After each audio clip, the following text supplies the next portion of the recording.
Diyos na yung unang palabas lang na 1 minute is enough, umabot na ng 1.3 million.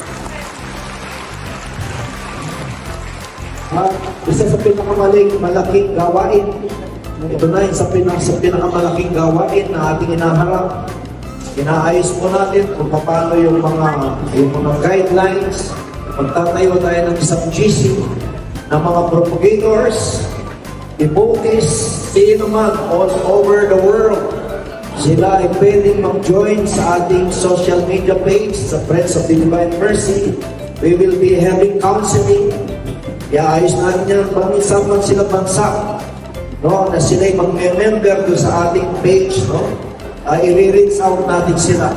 And there will be an online enrollments kahit na nung layo, kahit sa pagbansa, tayo mag-enroll ng Divine Mercy sa kanilang mga tahanan.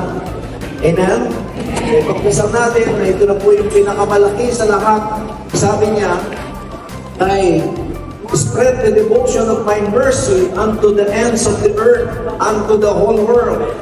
So we will not just be reaching our chapters, we will be reaching the entire Philippines, devotees and propagators.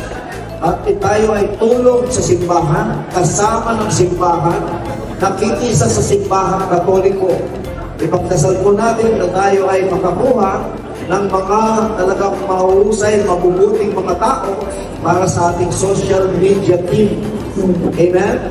Okay, maraming salamat sa inyo lahat.